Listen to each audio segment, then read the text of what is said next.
નમસ્તે મિત્રો, આપણે વણેલા ગાંઠિયાની લીલી ચટણી બનાવી હતી. એનો વિડીયો ખૂબ આવેલો હતો. પછી આપણે કોમેન્ટ આવી હતી કે વણેલા ગાંઠિયાની લાલ ચટણી બનાવજો. તો આપણે આ વણેલા ગાંઠિયાની લાલ ચટણીની રેસીપી આપીએ છીએ. તમારે ધંધા માટે કે કોઈ પ્રોગ્રામ માટે ઉપયોગી બનશે. ખૂબ જ સસ્તી બને છે. નમસ્તે મિત્રો, જય માતાજી, બાપા સીતારામ, જય શ્રી કૃષ્ણ.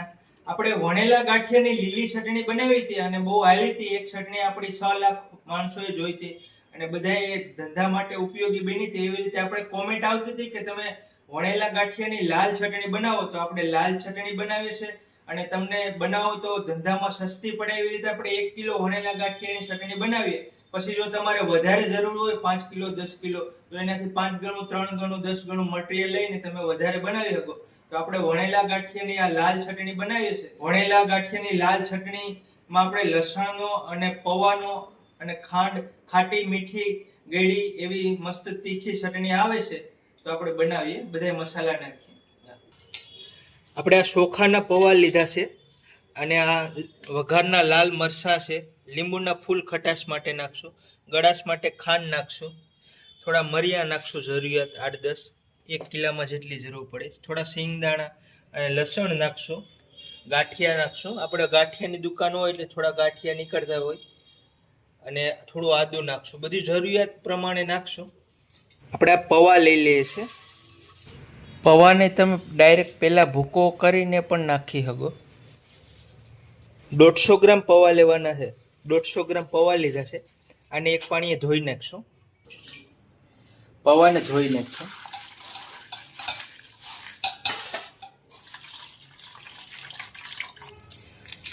આ વઘારના મરચાંને આપણે 2 મિનિટ પલાળી દેવું. એટલું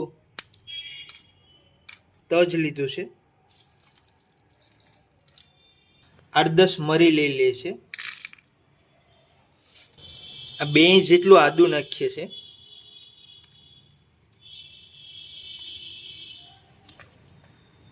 આમાં આપણે સિંગદાણા નાખી દઈએ 50 ગ્રામ જેવો. સિંગદાણા અને મરચાંને આપણે 10 મિનિટ પલાળવા દેવું. ટોટલ આપણે 800 ગ્રામ પાણી લઈ લઈએ.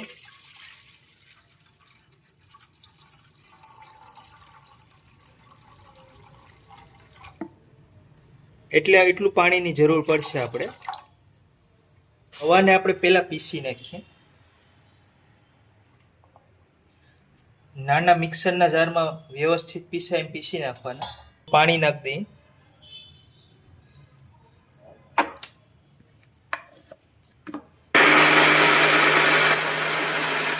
તો મિત્રો, આપણે આ 150 ગ્રામ પૌવા પીસી નાખ્યા છે.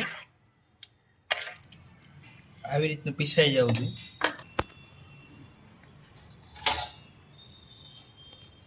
પાણી નાખીએ. આવી રીતે બધાય પૌવા પીસી નાખશું. આપણે લાલ મરચાં, શેંગદાણા, લસણ પીસી નાખીએ. એટલું લસણ નાખી દઈએ. 20-25 કરી લસણ નાખી દેવાનું. આ લસણથી જ મસ્ત લાલ ચટણીનો ટેસ્ટ આવશે. થોડું પાણી નાખી દઈએ એટલે ફટાફટ પીસાઈ જાય.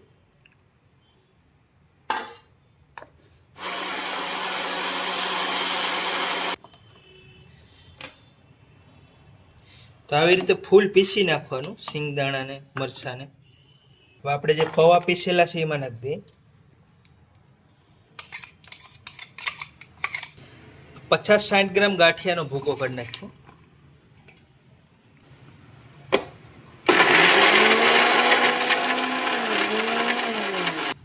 આવી રીતે ભૂકો થઈ ગયો છે, નાખી દઈએ.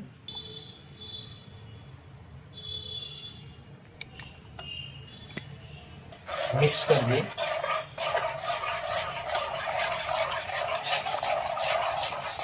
તો મિત્રો, જો આ એકદમ ઘટ છે.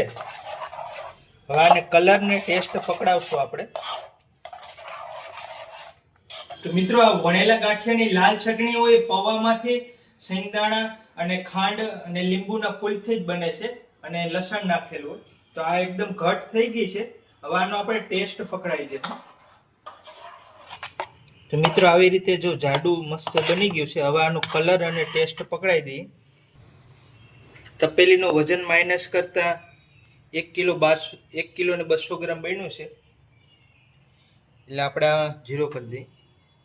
આ ખાંડ છે,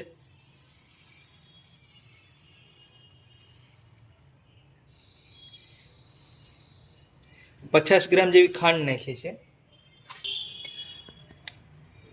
આ લીંબુના ફૂલ છે, 0 કરી દીધો છે. આ લીંબુના ફૂલ છે, આપણે કિલો એક ચટણીમાં આપણે 5 થી 6 ગ્રામ નાખવાના.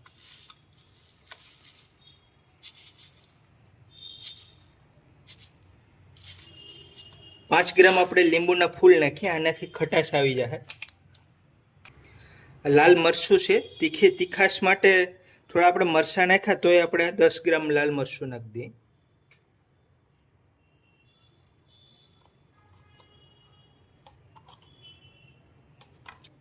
દસ ગ્રામ લાલ મરચું નાખ્યું, આનાથી કલર થોડો આવશે અને તીખાશ આવશે. નમક નાખી દઈએ છે. 1 કિલોનો 200 ગ્રામ ચટણી છે એટલે 11 ગ્રામ જેવું નમક નાખી દઈએ. કિલો એકમાં 10 ગ્રામ નાખવાનું. 10 ગ્રામ નાખીએ છીએ નમક. અને આ લાડવાનો કલર છે, અને લાલ કરવા માટે આપણે કલર નાખવો પડશે.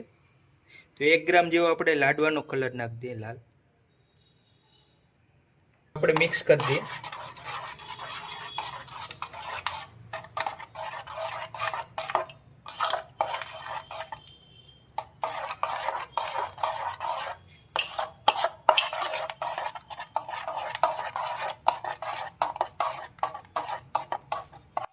આ ચટણી ધંધા માટે બનાવો અને પલાળેલા પૌવાથી ચટણી કદાચ શિકાશ પકડી જાય તો તમારે પલાળવાના નહીં, એમણે કોરો ભૂકો પહેલાં કરી નાખવાનો. એનાથી ચટણી શિકાશ નહીં પકડે. અને જો કદાચ વધારે વાઈટ રહી તો સિંગદાણા નહીં નાખવાના, ખાલી ગાંઠિયાનો ભૂકો નાખી દેવાનો. અને આ ચટણી ઉનાળામાં 4 થી 5 કલાક જ સારી રહે, અને તમારે ફ્રીજમાં કે બરફમાં રાખવી પડશે તો 7-8 કલાક સારી રહે. એટલે લીંબુના ફૂલ નાખેલી છે એટલે વધારે સારી નહીં રહે.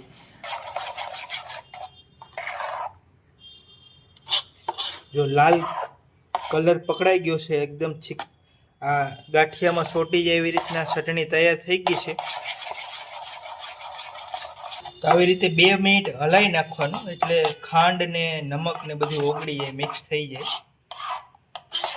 આપણે બધું વજન કરીને નાખ્યું છે, નમક ને ખટાશ ને ગળાશ ને, એટલે કમ્પ્લીટ હશે. તો હું ટેસ્ટ કરી લઈ, પછી આપણે આગળ ગાંઠિયા 10-15 મિનિટ પછી થોડી ચટણી ઘટ થઈ જાય પૌવાની હિસાબે.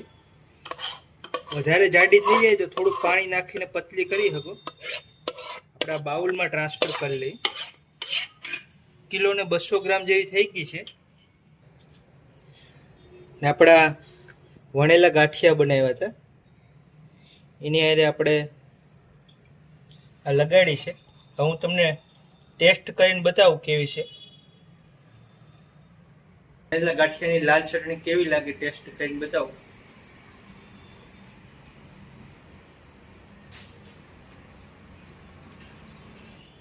મસ્ત છે. થોડું લાલ મરચું નાખ્યું એટલે તીખી છે, અને લીંબુના ફૂલ નાખ્યા એટલે ખાટી લાગે છે. ખાંડ ગેડી ટેસ્ટ જોરદાર છે. આવી રીતે બનાવજો, થોડું સેમ્પલ હાટે બનાવજો પહેલાં. અને આ લાલ ચટણીનો વિડીયો સારો લાગ્યો તો વિડીયોને લાઈક કરી દેજો, શેર કરી દેજો, ચેનલમાં નવા સબસ્ક્રાઈબ કરી લેજો. મળીશું અગલા વિડીયોમાં. જય માતાજી, બાપા સીતારામ, જય શ્રી કૃષ્ણ.